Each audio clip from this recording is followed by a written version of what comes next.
महामंदिर थाना अंतर्गत BJM colony गली स्थित सेवानिवृत्त अतिरिक्त पुलिस अधीक्षक चंदन सिंह महिचा के मकान में नेपाल के नौकरों ने जहर खुराने से पुत्रवधू को बेहोश कर शुक्रवार दिन दहाड़े लाखों रुपए के सोने के जेवर लूट लिए। इससे क्षेत्र में सनसनी फैल गई। सीसीटीवी फुटेज व नेपाल के स्थानीय लोगों की मदद से तलाश कर पुलिस ने 5-6 शातिर बदमाशों को हिरासत में लिया। नशीले पदार्थ से बेहोश पुत्रवधू को आईसीयू में भर्ती कराया गया।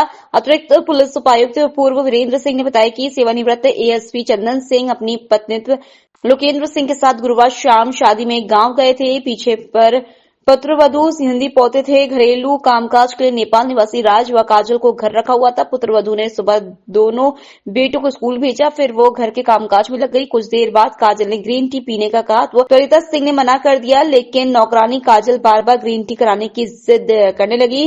3-4 बार आग्रह करने पर उसने हामी भर दी और काजल को ग्रीन टी बनाकर लाई, जिसे पीने की कुछ देर बाद त्वरिता सिंह पर बेहोशी छाने लगी और कमरे में अर्ध बेहोश हो गई। कुछ ही देर में 7-8 लोग कमरे में घुसे और लूटपाट शुरू कर दी। अलमारी की तलाशी लेने लगे। लुटेरों ने दराज से सोने के 2 कड़े और प्रतापगढ़ का मीनाकारी का हार, सोने की चौकोर फुलड़ियां लगी लूट लिया। मकान के अन्य हिस्सों से भी काफी जेवरात आदि लिए गए।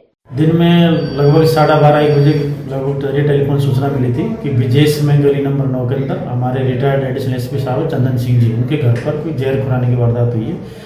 तुरंत मौके पर हम पहुंचे। एडिशनल एसपी साहब हमारे वीरेंद्र सिंह जी, एसीपी साहब हेमंत साहब भी मौके पहुंचे। जाके देखा कि वहाँ जो एडिशनल एसपी साहब उनकी पुत्रवधू के साथ उसके जो घरेलू नौकर थे, एक महिला और पुरुष जो नेपाल के रहने वाले थे, उनके द्वारा उनको जहर देके और उनके घर में लूट डकैती की वारदात को अंजाम दिया गया है, जिस पर आस पड़ोसियों द्वारा जो पीड़िता थी उसको हॉस्पिटल भिजवाया गया था और हमारे वहाँ गहनता से जांच पड़ताल की।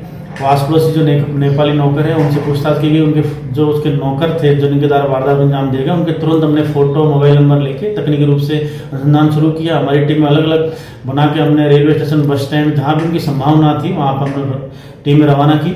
मैं खुद मेरी टीम के साथ 2 टीमें हमने बनाई और हम इधर ब्यावर बिलाड़ा की तरफ हम रवाना हुए। वहाँ पर हमने ब्यावर पुलिस और बिलाड़ा पुलिस के सहयोग से कुल 8 आरोपियों को डिटेन किया, जिसमें 2 मुख्य जिसके घर के नौकर हैं वो डिटेन हुए हैं और इनको हम डिटेन करके लेके आए हैं। इनसे वारदात के संबंध में गहनता से अनुसंधान जारी है। लोकल से लेकर ग्लोबल तक की खबरों के लिए देखते रहिए सच रिपोर्ट।